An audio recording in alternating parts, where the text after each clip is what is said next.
Assalamualaikum warahmatullahi wabarakatuh. Selamat sore calon guru penggerak di seluruh Indonesia, khususnya di Kabupaten Buol. Baik, pada hari ini saya akan memaparkan tugas kelompok kami, diskusi kelompok kami, yaitu tugas modul 1.2.A.5 ruang kolaborasi tentang nilai-nilai dan peran guru penggerak. Nah, kami berasal dari kelompok B2 yang terdiri atas 5 orang. Yang pertama Bapak Ramli SPD, kemudian yang kedua saya sendiri Dian Rukmono SPD, kemudian yang ketiga Pak Ardi DJ Ajirante SPD, kemudian yang keempat Ibu Sukreni Arsat SPD, kemudian yang kelima Niketut Suatiningsi SPD. Kami adalah calon guru penggerak kelompok B2 Kabupaten Buol, Provinsi Sulawesi Tengah. Nah, sebelumnya di eksplorasi konsep kita telah mengenal nilai-nilai dan peran seorang guru penggerak. Nah, nilai-nilai guru penggerak tersebut yakni yang pertama mandiri, reflektif, kolaboratif, inovatif, dan berpihak pada murid. Adapun peran guru penggerak yang pertama yaitu menjadi pemimpin pembelajaran, menggerakkan komunitas praktisi, menjadi coach bagi guru lain, kemudian mendorong kolaborasi antar guru, dan mewujudkan kepemimpinan belajar. Nah, nilai-nilai dan peran guru penggerak inilah yang sangat dibutuhkan oleh seorang guru untuk membimbing siswanya mencapai yang disebut dengan profil pelajar Pancasila. Nah, di dalam ruang kolaborasi ini kita diberi tugas untuk berdiskusi kelompok.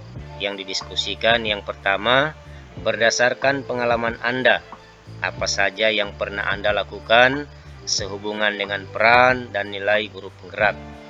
Nah, kami berkolaborasi sebanyak 5 orang dan kita memberikan pengalaman masing-masing. Adapun yang sudah kami lakukan yakni yang pertama, menjadi pemimpin pembelajaran, reflektif dan kolaboratif. Nah, di sini kami melakukan kolaborasi dengan kepala sekolah, teman sejawat, serta melibatkan orang tua siswa dalam upaya pengembangan lingkungan belajar yang berpusat pada murid, serta memimpin refleksi pembelajaran untuk menciptakan lingkungan yang nyaman dan menyenangkan. Hal ini sudah dilakukan saya sendiri, sudah dilakukan oleh Pak Ramli, dan sudah dilakukan Pak Ardi, Ibu Ningsi, dan Ibu Eni. Mereka semua juga sudah melakukan. Kemudian melakukan kegiatan asesmen pada kegiatan belajar mengajar untuk mengetahui sampai di mana ketercapaian program pembelajaran yang telah disusun. Dengan begitu, kami akan mengetahui tingkat penguasaan siswa. Nah, di setiap sekolah pastinya akan melakukan asesmen. Nah, asesmen ini tujuannya untuk mengetahui apakah proses pembelajaran itu tercapai atau tidak. Nah, untuk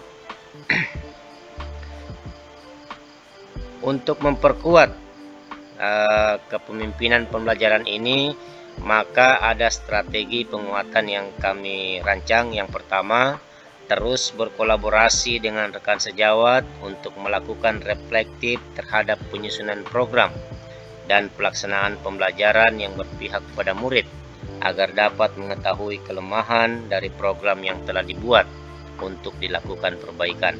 Kemudian strategi penguatan yang kedua, terus meningkatkan kemampuan IT untuk mengembangkan kegiatan pembelajaran yang berpihak pada siswa.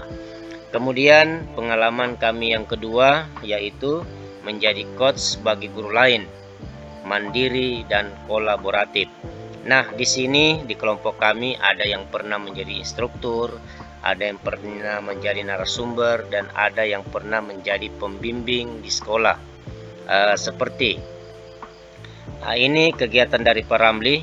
Ini beliau pernah menjadi instruktur kegiatan PKB dan PKP, kemudian narasumber kegiatan KKG dan pelatihan kegiatan proktor.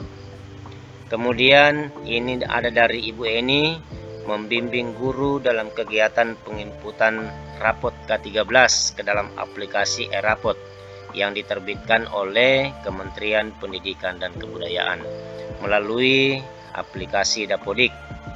Kemudian yang ketiga yaitu dari saya sendiri, membimbing guru menggunakan ilmu teknologi dalam pembuatan media pembelajaran. Kemudian untuk memperkuat strategi yang kita rancang, yaitu terus melatih kemampuan public speaking agar mampu menguasai forum dengan baik. Banyak melakukan literasi digital untuk selalu mengupgrade wawasan kami. Nah, itu yang kami lakukan untuk menjadi seorang coach bagi guru lain supaya lebih handal dan lebih berpotensi memberikan ilmu yang lebih baik. Kemudian pengalaman kami yang ketiga yaitu mendorong kolaborasi antar guru dan inovatif.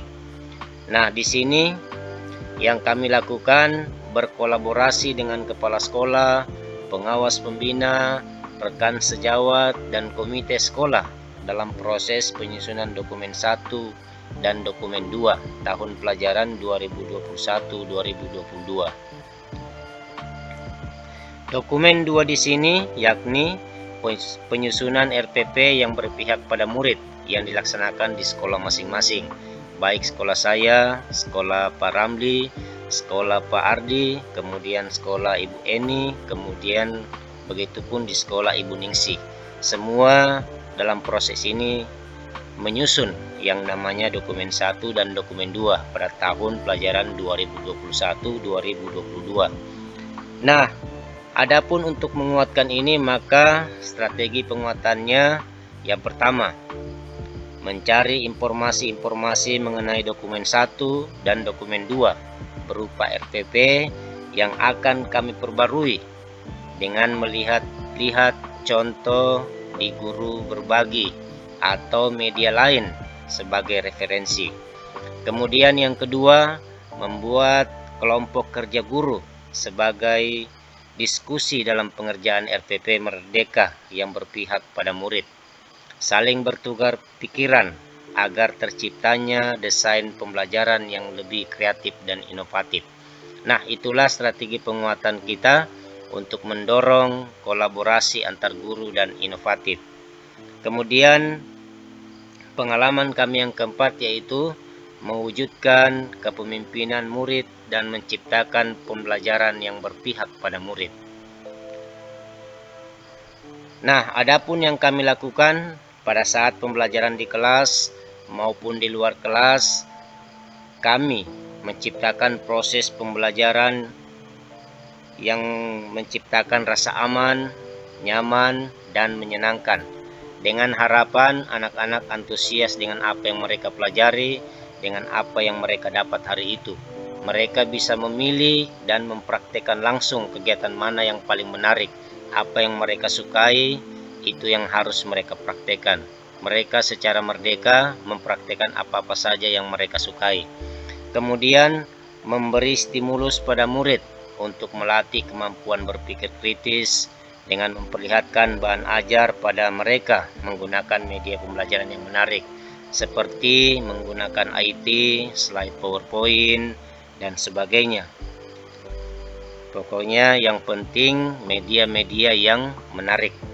Kemudian mereka juga dituntun dan diarahkan untuk berdiskusi dan berkolaborasi dengan temannya melalui pembelajaran kelompok serta penggunaan ilmu teknologi sebagai sumber lain agar proses pembelajaran menjadi bermakna.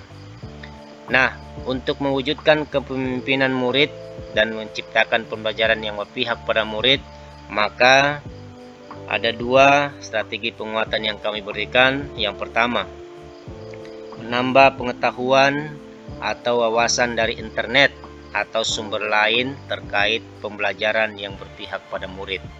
Kemudian yang kedua, konsisten melakukan refleksi dari setiap kegiatan pembelajaran.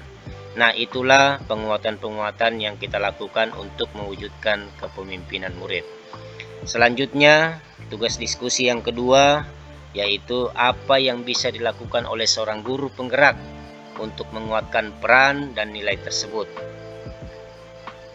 Nah, berdasarkan diskusi kelompok kami, yang dilakukan seorang guru penggerak untuk menguatkan peran dan nilai tersebut adalah, nah, seperti yang sudah kami sampaikan tadi bahwa ada penguatan-penguatan yang kami berikan setiap melakukan suatu kegiatan. Nah, disinilah kesimpulannya.